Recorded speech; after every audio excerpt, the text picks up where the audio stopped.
दिनांक 1 अगस्त 2024 को माननीय सुप्रीम कोर्ट का दिया गया निर्णय है, फैसला है, जिसमें माननीय सुप्रीम कोर्ट ने एससी व एसटी के आरक्षण में वर्गीकरण व क्रीमी लेयर आदि को लागू करने की बात कही है। और यदि इन वर्गों के आरक्षण के मामले में केंद्र की वर्तमान भाजपा सरकार की भी नीति व नीयत साफ होती तो फिर ये सरकार, जो वर्तमान केंद्र की भाजपा सरकार है, तो फिर ये सरकार माननीय सुप्रीम कोर्ट के आरक्षण को लेकर आए इस निर्णय को बिना कोई देरी किए हुए उसे निष्प्रभावी बनाने व पूर्व की स्थिति में लाने के लिए संसद का विशेष सत्र बुलाकर फिर संवैधानिक संशोधन विधेयक जरूर लाती। यदि वर्तमान केंद्र की भाजपा की सरकार की नीयत साफ होती आरक्षण के मामले में, माननीय सुप्रीम कोर्ट ने जो निर्णय दिया है तो वो उस निर्णय से आपका जो आरक्षण है आगे चलकर अब ये ना के बराबर रह जाएगा और आपको कोई ज़्यादा लाभ मिलने वाला नहीं है। तो जो अभी तक आपको ये सुविधा मिल रही थी तो उस स्थिति में लाने के लिए तो फिर सुप्रीम कोर्ट का निर्णय है, तो इसको कौन बदल सकता है? इसको सेंटर की सरकार बदल सकती है। वर्तमान में केंद्र की सरकार किसकी है? भारतीय जनता पार्टी की। हमने भारतीय जनता पार्टी की सरकार को ये कहा कि यदि आपकी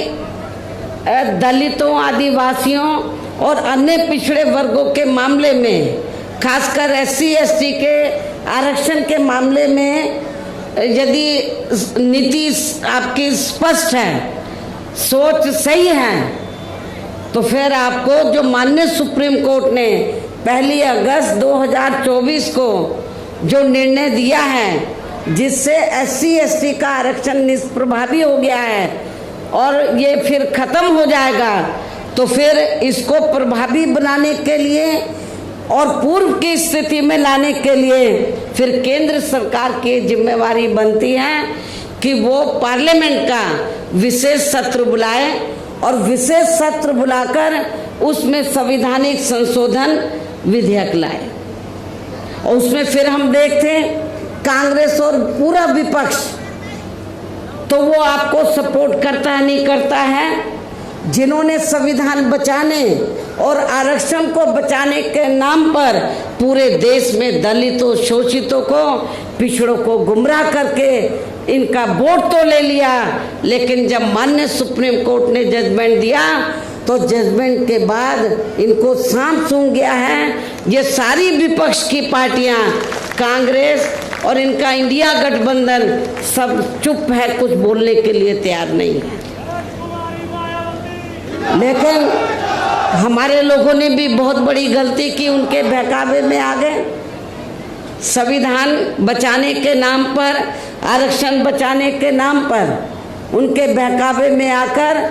अपनी पार्टी बीएसपी को भी किनारे कर दिया और इंडिया गठबंधन को वोट दे दिया लोकसभा चुनाव में। लेकिन अब क्या हो रहा है? चुनाव खत्म होने के बाद इंडिया गठबंधन को फायदा तो हो गया गुमराह करके आप लोगों को, लेकिन जब 1 अगस्त को निर्णय आया आरक्षण को लेकर कि जो शेड्यूल कास्ट के लोग हैं, ट्राइब कम्युनिटीज़ के लोग हैं, दलित जो लोग हैं, आदिवासी लोग हैं, तो अब इनको जो पहले से आरक्षण मिल रहा था, जो इनका कोटा मुकर्रर था,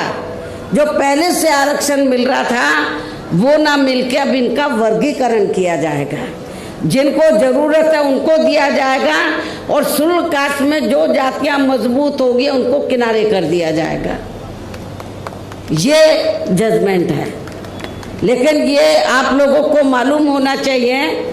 कि जिन शेड्यूल कास्ट में जो जातियां कुछ आगे भी बढ़ी हैं, मुश्किल से 5-6% लोग बढ़े हैं। बाकी लोगों की सामाजिक, आर्थिक और शैक्षणिक स्थिति में अभी कोई ज़्यादा बदलाव नहीं आया है। इसलिए इनके वर्गीकरण की अभी ज़रूरत नहीं है, बल्कि जो पूर्व में जैसी स्थिति बनी थी, इनको सबको अभी पूरा आरक्षण देने की ज़रूरत है। लेकिन जब हमने इसके खिलाफ आवाज़ उठाई तो फिर सारी पार्टियां चुप हो गई। हमने बीजेपी को भी कहा कि सुप्रीम कोर्ट का जजमेंट है, आप संविधानिक संशोधन विधेयक लाइए और आप उसे पार्लियामेंट में लाकर पास कराएं। हम अपोजिशन को भी देखेंगे, इंडिया गठबंधन को भी देखेंगे कि वो आपको सपोर्ट करता है नहीं करता है। तो जो बीजेपी की सरकार है सेंटर की, वो संविधानिक संशोधन विधेयक अभी तक नहीं लाई है, अपोजिशन चुप है।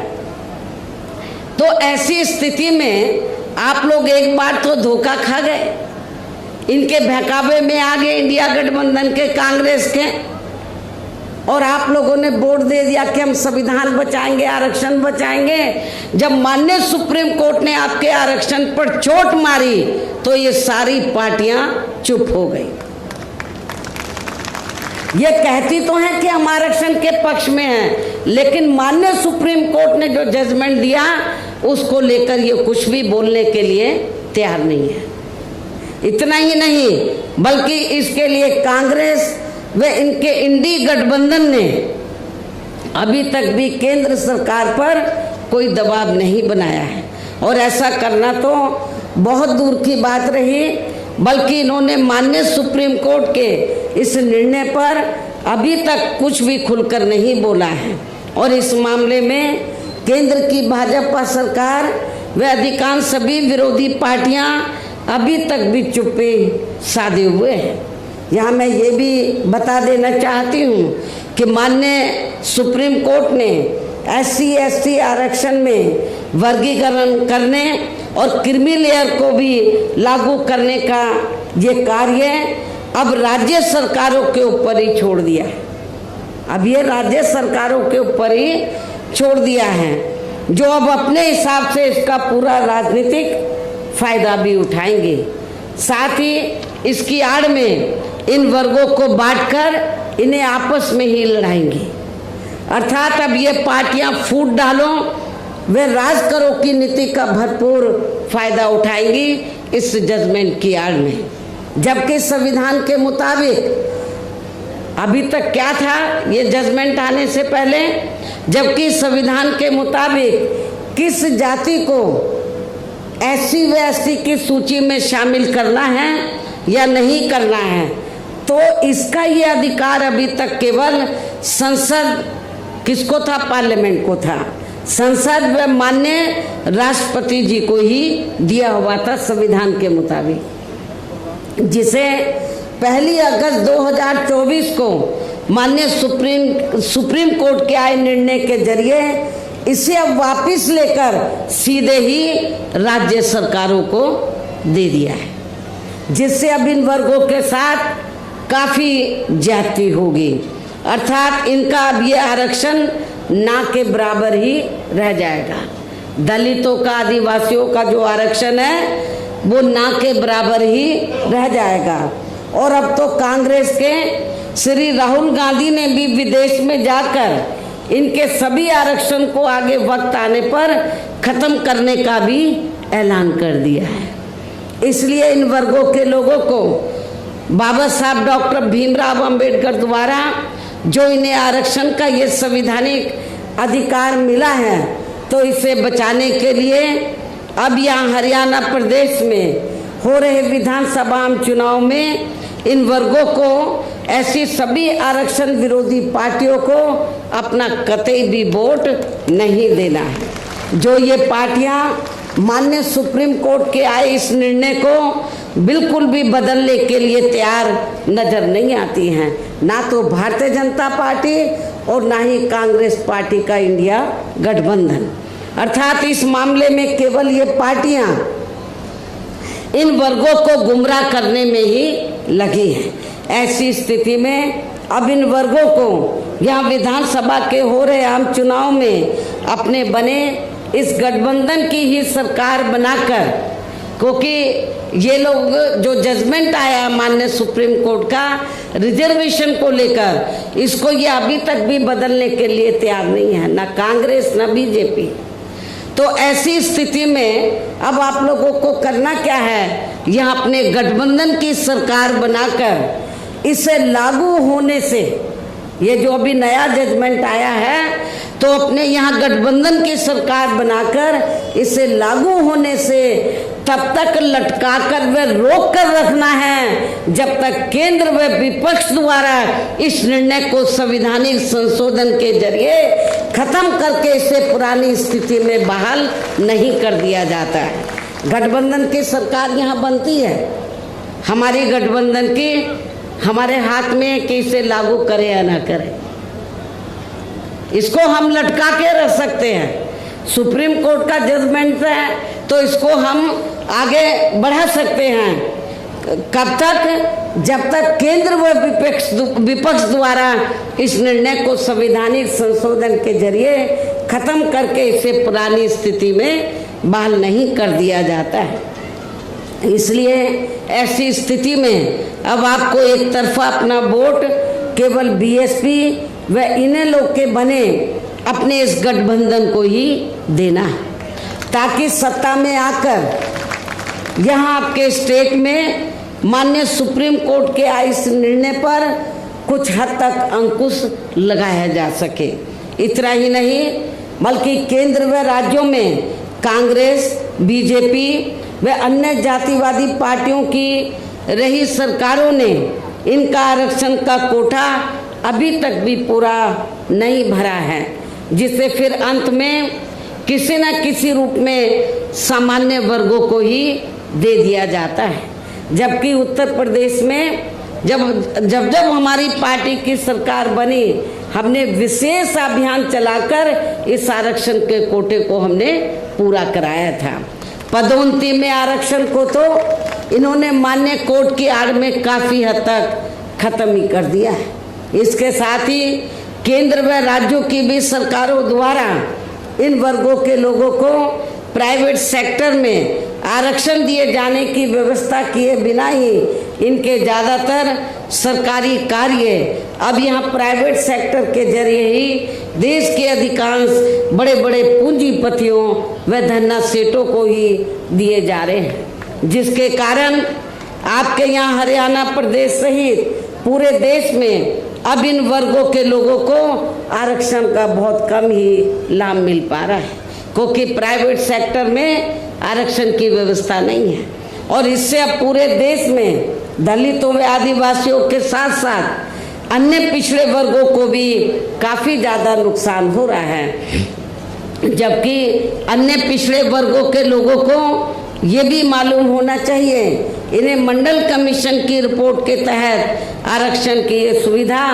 केंद्र में कांग्रेस पार्टी की रही सरकार में नहीं मिली है, बल्कि बीएसपी के कड़े संघर्ष एवं अथक प्रयासों से केंद्र में रही श्री बीपी सिंह की सरकार में ही मिली है। हमें काफ़ी स्ट्रगल करना पड़ा, जिसका भी अब यहाँ जातिवादी विरोधी पार्टियों की चल रही सरकारें इन्हें पूरा लाभ नहीं दे पा रही हैं। इसके साथ ही श्री बीपी सिंह की सरकार में ही इन वर्गों के मसीहा परम पूज्य बाबा साहब डॉक्टर भीमराव अंबेडकर को भी यहाँ भारत रत्न की उपाधि से सम्मानित किया गया है। जब बीपी सिंह की सरकार थी तो तभी बाबा साहब को भारत रत्न की उपाधि से सम्मानित किया गया था, जिसके लिए वो हर प्रकार से पात्र भी थे। जबकि इन्हें ये सम्मान इनके जीते जी केंद्र में रही कांग्रेस पार्टी की ही सरकार में बहुत पहले ही मिल जाना चाहिए था, लेकिन इस पार्टी की सरकार ने इनके देहांत के बाद भी इन्हें ये सम्मान नहीं दिया। कांग्रेस पार्टी की सरकार ने इनके देहांत के बाद भी इन्हें ये सम्मान नहीं दिया। इससे इन वर्गों के प्रति इस पार्टी की हीन व जातिवादी मानसिकता साफ झलकती है। इतना ही नहीं बल्कि इनके कारवां को आगे बढ़ाने वाले व हर मामले में समर्पित व्यक्तित्व मान्यवर श्री कांशीराम जी के देहांत होने पर केंद्र में रही इसी कांग्रेस पार्टी की सरकार ने इनके सम्मान में एक दिन का भी राष्ट्रीय शोक घोषित नहीं किया था। इसके साथ ही इन वर्गों के लोगों को जुल्म जाति से निजात दिलाने के लिए जो भी यहाँ नियम व कानून आदि बने हैं तो उन पर भी केंद्र व राज्यों की सरकारें सही से अमल नहीं कर पा रही है, जिससे अब यहाँ खासकर दलितों, आदिवासियों व अन्य पिछड़े वर्गों के ऊपर शोषण करने वालों का मनोबल और भी ज़्यादा बढ़ रहा है। और ये सब हमें यहाँ आपके हरियाणा प्रदेश में भी काफ़ी कुछ देखने के लिए मिल रहा है। इसी प्रकार हमें पूरे देश में मुस्लिम व अन्य अक़लियत समाज के लोगों की भी अधिकांश मामलों में हालत कोई खास अच्छी नज़र नहीं आती है। इनके साथ साथ अपर कास्ट समाज व जाट समाज में भी खासकर गरीब लोगों की भी आर्थिक स्थिति अभी भी यहाँ आपके हरियाणा प्रदेश सहित पूरे देश में काफ़ी ज़्यादा खराब व दयनीय ही बनी हुई है। इनके अलावा आपके हरियाणा प्रदेश सहित पूरे देश में सर्व समाज में से विशेषकर या गरीब, मजदूर, किसान, कर्मचारी, व्यापारी एवं अन्य मेहनतकश लोग भी अपनी विभिन्न समस्याओं को लेकर अभी भी हमें काफ़ी ज़्यादा दुखी ही नज़र आते हैं। और इनमें भी किसान वर्ग तो केंद्र में अभी तक की रही सभी सरकारों द्वारा बनाई गई उनकी गलत नीतियों के कारण अब काफ़ी ज़्यादा परेशान व दुखी भी रहा है और अभी भी है। लेकिन इन सब की मुख्य वजह हमारी पार्टी केंद्र में व आपके हरियाणा प्रदेश में भी यहाँ अब तक की अधिकांश रही विरोधी पार्टियों की सरकारों की गरीब व किसान विरोधी तथा इनकी जातिवादी, पूंजीवादी व संकीर्ण मानसिकता के तहत बनाई गई उनकी गलत नीतियों व गलत कार्य प्रणाली को ही काफ़ी हद तक जिम्मेवार मानकर चलती है। और इस मामले में खासकर इनकी गलत आर्थिक नीतियों की वजह से ही आए दिन जहाँ पूरे देश में गरीबी, बेरोजगारी व महंगाई आदि भी काफ़ी ज़्यादा बढ़ रही है, जिससे आम जनता काफ़ी ज़्यादा परेशान व दुखी भी है। इसके साथ साथ अभी भी अपने देश में भ्रष्टाचार हर स्तर पर काफ़ी ज़्यादा फैला हुआ है, जिससे आपका खुद का अपना हरियाणा प्रदेश भी अछूता नहीं रहा है। और इन सब का मुख्य कारण हमारी पार्टी आज़ादी के बाद से लेकर अभी तक केंद्र व देश के अधिकांश राज्यों में तथा आपके खुद के अपने हरियाणा प्रदेश में भी ज़्यादातर सत्ता या खासकर पूंजीवादी पार्टियों के ही हाथों में आने को मानकर चलती है, जिसके कारण ही अब पूरे देश में वे आपके खुद के अपने प्रदेश में भी अभी भी हमें यहाँ सर्व समाज के लोग अधिकांश मामलों में काफ़ी ज़्यादा दुखी व परेशान ही नज़र आते हैं। जबकि पूरे देश में बीएसपी ही अकेली एक ऐसी पार्टी है जो विरोधी पार्टियों की तरह देश के बड़े बड़े पूंजीपतियों व धन्ना सेठों की आर्थिक मदद से नहीं बल्कि अपनी पार्टी के ही आम कार्यकर्ताओं की आर्थिक मदद से चुनाव लड़कर यहाँ केंद्र व राज्यों की भी सत्ता में आना चाहती हैं, ताकि हमारी पार्टी सत्ता में आने के बाद फिर बिना किसी दबाव के वे आज़ाद होकर सर्व समाज के लोगों की सभी समस्याओं का समाधान करके उन्हें हर मामले में वे हर स्तर पर यह खुशहाल बना सके। और इसी आधार पर चलकर ही आबादी के हिसाब से देश के सबसे बड़े प्रदेश उत्तर प्रदेश में, आपका पड़ोसी राज्य है उत्तर प्रदेश, तो देश के सबसे बड़े प्रदेश उत्तर प्रदेश में 4 बार हमारी पार्टी ने अपने नेतृत्व में वहाँ सरकार भी बनाई है। और हमने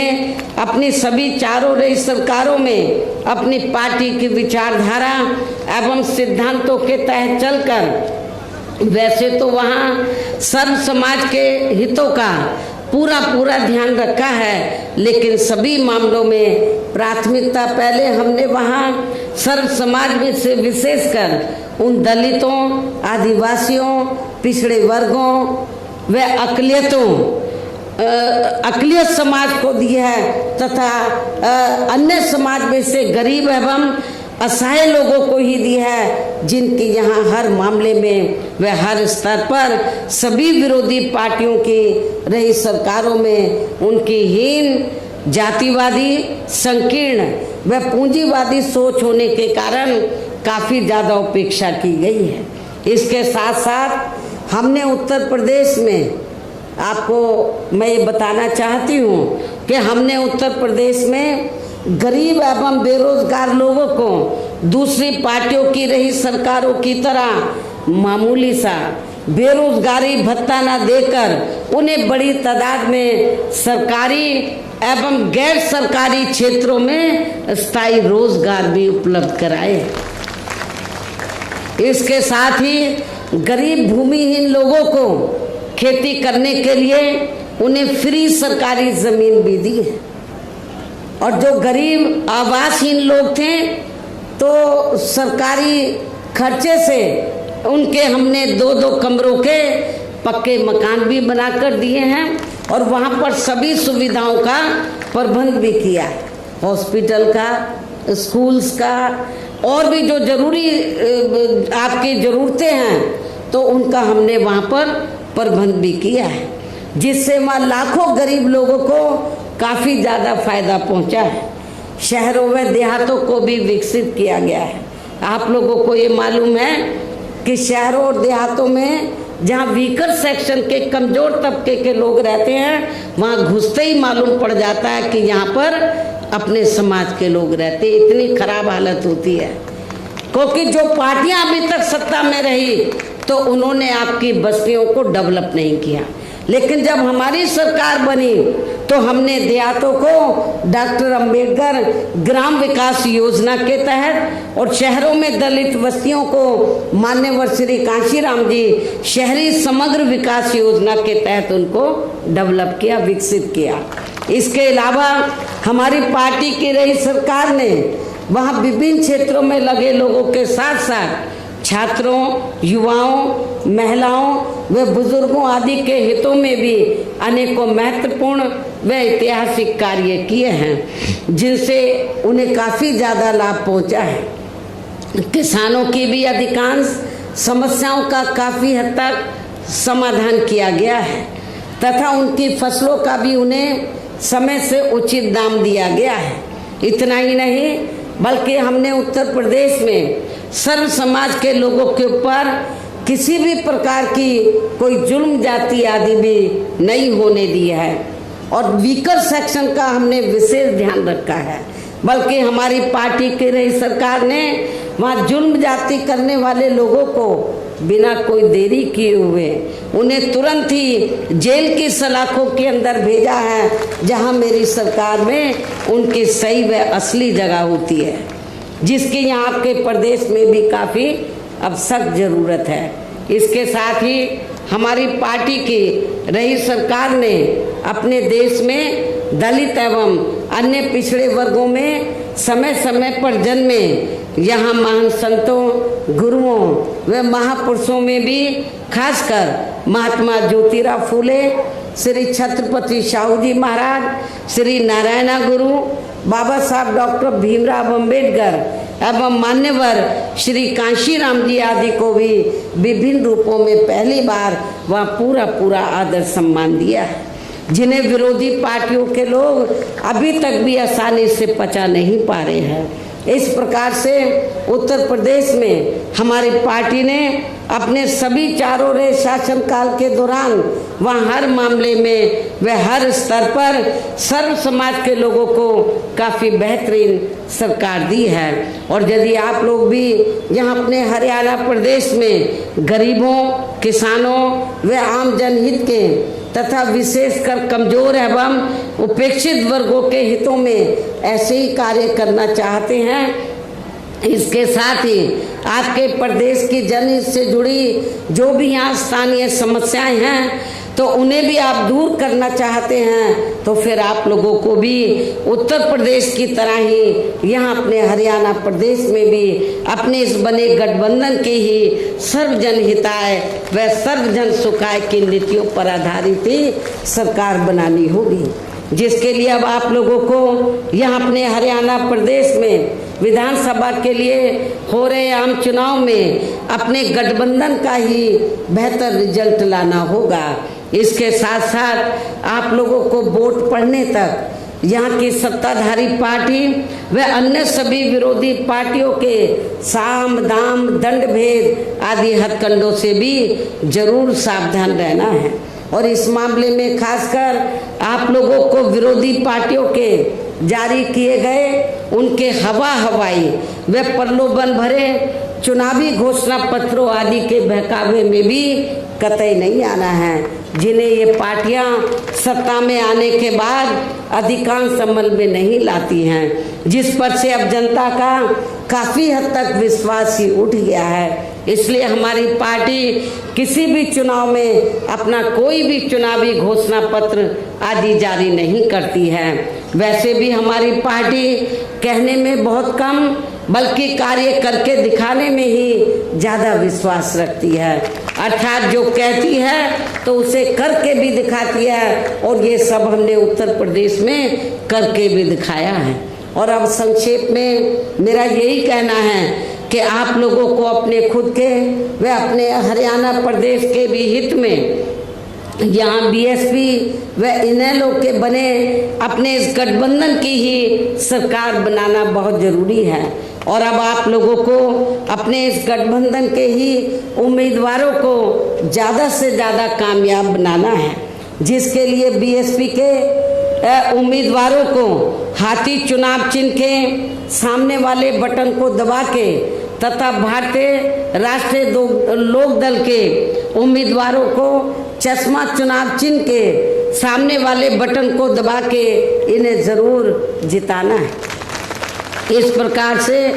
आप लोगों को अपने बने इस गठबंधन की ही पूर्ण बहुमत की सरकार बनाना है, और सरकार बनने पर फिर गठबंधन की ओर से आपके हरियाणा प्रदेश का मुख्यमंत्री चौधरी श्री अभय चौटाला जी को ही बनाया जाएगा, जिनको मेरे आशीर्वाद के साथ साथ इनके पिता चौधरी ओम प्रकाश चौटाला जी का भी पूरा आशीर्वाद प्राप्त है। वैसे स्वर्गीय चौधरी देवीलाल जी का भी हमेशा इन पर आशीर्वाद बना रहा है। इनके साथ साथ गठबंधन की ओर से बीएसपी का एक डिप्टी सीएम दलित वर्ग का तथा दूसरा डिप्टी सीएम अन्य पिछड़ा वर्ग या अपर कास्ट समाज में से ही बनाया जाएगा। और ये दोनों डिप्टी सीएम कौन होंगे इसका फैसला इस चुनाव का नतीजा आने के बाद ही किया जाएगा। इन्हीं जरूरी बातों के साथ ही अब मैं आप सभी लोगों से अपने बने इस गठबंधन के अधिकांश उम्मीदवारों को जिताकर अपनी यहाँ गठबंधन की ही सरकार ज़रूर बनाना है। इस उम्मीद के साथ ही अब मैं केंद्र सरकार से देश में जातीय जनगणना कराने के लिए भी विशेष अनुरोध करती हूँ, जिसको पहले केंद्र में रही कांग्रेसी सरकार ने और अब वर्तमान में चल रही बीजेपी की सरकार ने भी इसे अभी तक भी लटका के रखा हुआ है, जो उचित नहीं है। इसके लिए भी इनसे विशेष आग्रह के साथ ही अब मैं अपनी बात यही समाप्त करती हूँ। धन्यवाद। जय भीम व जय भारत।